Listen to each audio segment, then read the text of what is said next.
Hey guys, welcome back to the Tukes and Tires YouTube channel. As always, I'm Zach, and this week we're turning this crusty old Big Block Chevy into this beautiful motor you can see in front of you here for our 70s Big Block jet boat build, the Witchy Woman.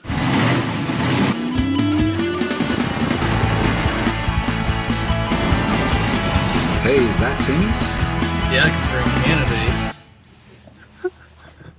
Alrighty guys, we already heard what we're trying to accomplish in today's video, but if you're new here, this is the start of our 70s themed Big Block jet boat build, the Witchy Woman, and I figured the best place to start off is with the motor. Hopefully that you watched the last video, but if you haven't, I'm going to make a playlist of this whole build, so you can go, catch up to speed on this thing, but this is the motor that we got that we showed in that last video, so we'll tell you guys a little bit about it in this thing. This is a 366 Big Block. It's a tall deck. It's nothing fancy. Basically, it's what I could afford, and a buddy of mine had this, so big shout out to Austin once again. But what we want to do, just start off this video, is to hear this thing run. Make sure that we got a good running motor. We're going to maybe check the oil pressure, and then we're going to go from there. So we got a whole bunch of goodies that are going to go onto this thing, but obviously, like I said, we just want to make sure that this thing's going to fire off. So we're going to just try to use the carburetor that's on it. You can see that we got some wires hooked up to it already to, get this thing fired up. So we're going to set you guys up on a tripod, and then we're basically going to go from there. So let's hear if it's going to run. Alrighty guys, well we're just going to hook up our ignition here. It's nothing fancy. If you know anything about big block Chevys or small blocks, all we need to do is, this has an HEI, so all we're going to do is basically give power to that thing. Dad's going to dump some gas down into it, and then we're going to see if it's going to fire up. Austin told me that this was a running engine, so we're going to see what happens. So I'm just going to hold this here. We're going to operate it with two hands. Okay, Dad, you ready? Yeah? Yep.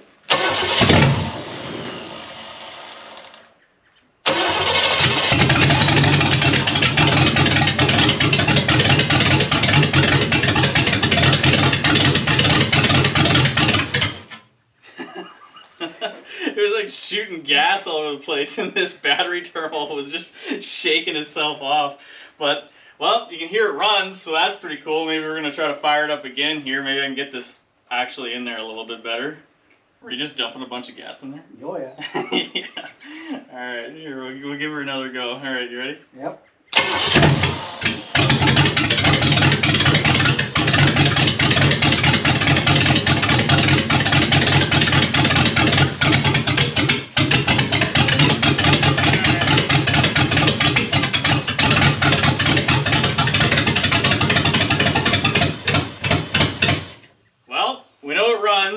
We're still going to put a oil pressure gauge onto it just so we can see what it's going up to.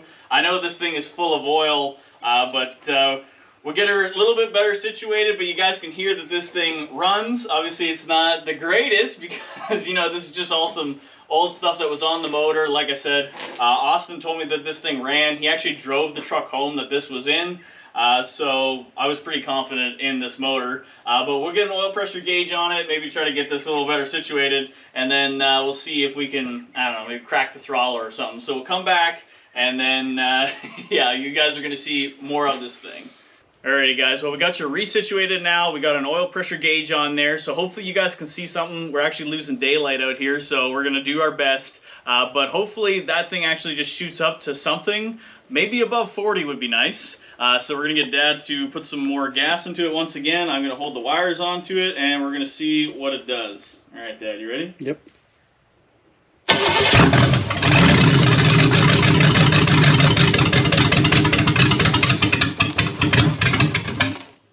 What'd it go up to? I don't know if it jumped up to 70 and around 60. Around 60? Yeah. So it was at least above 40. Yeah. Well, hey, that's alright. So we got at least over, Dad's saying around 60, 70 oil, PSI of oil pressure. So I'm going to take that as a win. So basically, what we're going to do now is we're going to get this thing a little bit more cleaned up, because in the last video, you actually watched us pressure wash this thing off. But we're going to get this thing ready to put some paint onto it and actually turn it, hopefully, into the beautiful motor it's going to be, and not such a turd what it looks like right now. But pretty happy on how that turned out, so let's show you all our paint supplies and everything we're going to use to make this thing look beautiful. Lacey, you going to help us paint up this motor? Yeah, probably not. But you see we got this thing hanging up now, and you can see that we have it all cleaned off, but I figured I'd talk about my process of kind of what I do to clean up motors and get them ready for paint. This might not be the right way to go about it, but this is how I do it, and it has seemed to work, you know, in the past. So to start us off here, you can see we got some tools laying on the ground, and if you would have watched in the last video, we did pressure wash this thing off and try to get off most of the grease and grime and everything off of it, but that doesn't get 100% of the stuff off. So we got the exhaust manifolds, and there was a whole bunch of stuff in behind that. So what I do is I just kind of go with this cut-off paintbrush, just so it's kind of like a rougher bristle, and then also I have like just a pick that I go in all the little holes and stuff like that and pick out all the dirt and everything you can kind of get. And then I'll go with afterwards with these little wire wheel things you can get for the impact and try to get off the rest of the dirt that way. And I got a little skinny one for getting in all the little spots and whatnot, and an extension to get in behind areas that are kind of hard to reach. And that's kind of all I do for trying to get off all the debris. And then I'll go ahead and actually just use brake clean and end up spraying the block down to get off all that dirt. And I'll use a rag, obviously, to wipe all that stuff kind of off and get us to a point where we're almost ready to paint. But then I go one step further and actually use wax and grease remover just to end up wiping off the whole block, so that I know it's fairly clean and that our paint is going to adhere pretty good. This isn't probably the best way to go about doing it, but it's kind of how I just do it, and it has seemed to work. So what we're going to be doing with this motor is we're actually going to be doing 2 coats of paint, because I want to paint this motor purple. As you can see that we got some stuff sitting over there. I'm hoping that's going to turn out pretty good, but I don't think that we could paint the purple over top of this splotchy orange block. I just don't think it would work out pretty good. So what we're going to actually paint on first is this flat engine paint. So we're going to get a nice coat of that on there just to make everything one solid color, and then we're going to go ahead and actually spray on this purple metallic that we got. And this is kind of a, you know, sneak peek of what kind of colors we're going to use on the boat. But we're going to start with this, see how this goes, and then hopefully we're going to come back to this motor looking nice and purple. This is kind of a dirty paint job because, you know, we're going to paint over the valve covers and stuff, but we got nice shiny stuff coming up here in a little bit. But let's start painting and making this thing all one color.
Well, guys, would you look at this engine block? She is purple, and it's looking super sweet. I'm really happy on how this turned out, and actually how the color went onto this thing. I'm sure it really helped with doing that black base coat on the block. It gave us a blank slate to actually paint this color on there. I was a little leery with this stuff being like a household paint, but you know, she is nice and dry. It's actually the next day, so we can touch this thing and do whatever we want with it, and I'm sure this paint's going to last on there for quite a while. But you can see here, you know, the top of the motor isn't looking as good as the bottom is right now. So you can see we got some goodies on the table over there that we're going to throw onto this thing. So we're going to jump right into doing that. So Dad's had this stuff actually laying around the shop for quite a while.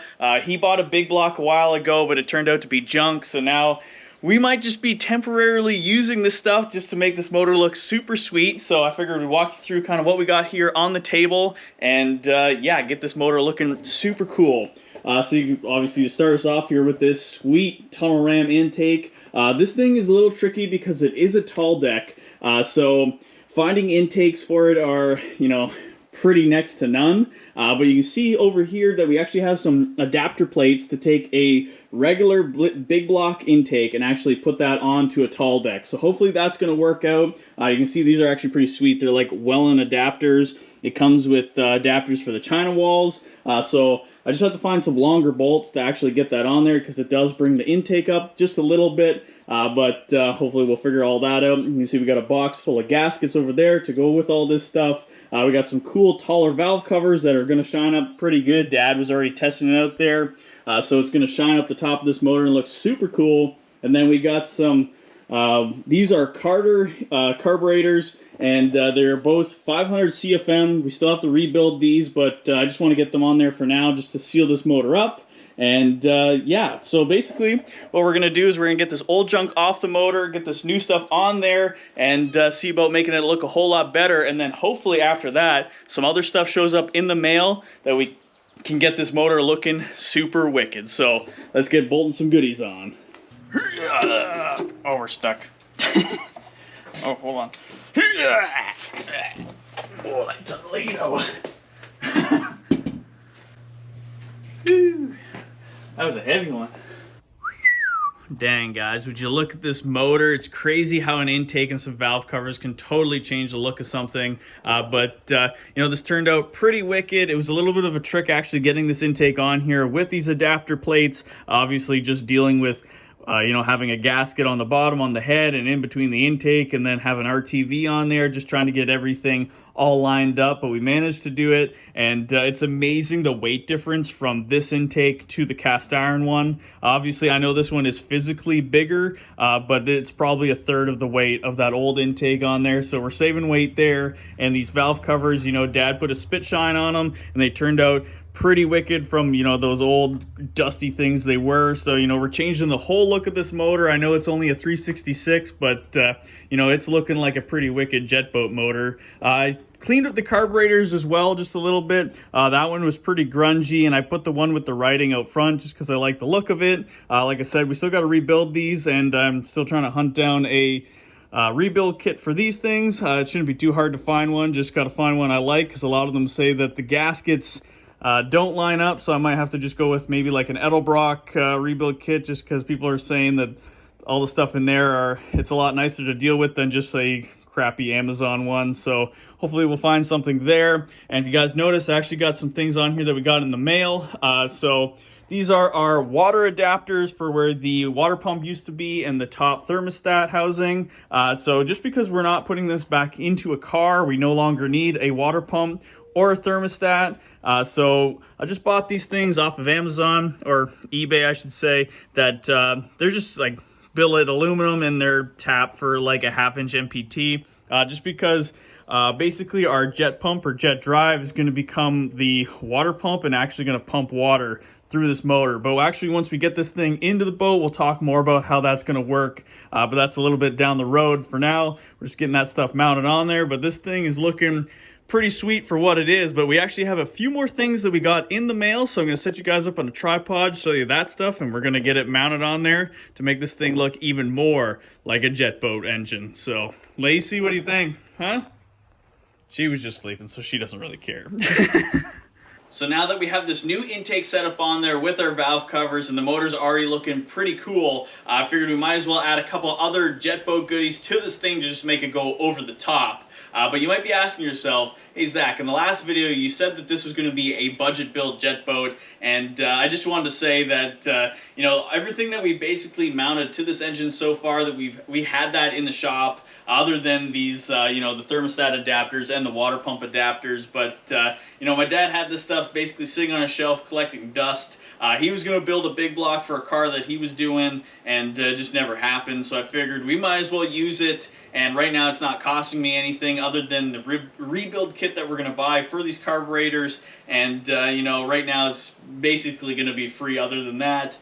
We might end up buying this stuff off of my old man, but if we don't, he's going to get a pretty wicked setup back that's going to be all rebuilt, and he'll be able to know that it actually functions and works on a motor.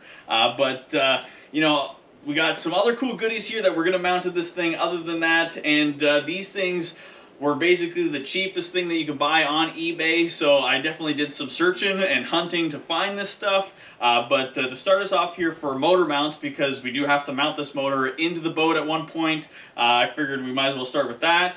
We are going to end up making our own front mount for this thing, just because I don't know, you know, how things are going to go in there. But I wanted a certain back mount for this thing. I just didn't want to make my own mounts and have the flex plate, you know, just kind of spin in there wild. So I bought this really cool thing for the back, and it's this kind of bell housing adapter thing. I don't know what you want to call it, but basically our drive shaft's going to come out the center here, connecting to that Berkeley jet drive, and our starter and our flex plate is going to be nice and covered up, so we don't have to worry about sticking our hands into it just in case we're going to be working on this thing. This was the cheapest one I could find on eBay. A lot of the other ones, you know, look a lot nicer than this one. It looks like at some point this thing was painted like 4 different colors and somebody sandblasted it, but it's not overly terrible. Like, there's not huge pits into it or anything, so I'm hoping to maybe clean this thing up and make it look a little nicer. So if you guys have any tips for cleaning aluminum or what I should sand this thing with, definitely comment down below, because I would like to make it look a little bit nicer than it is. So we're gonna get this thing mounted onto the back of the motor.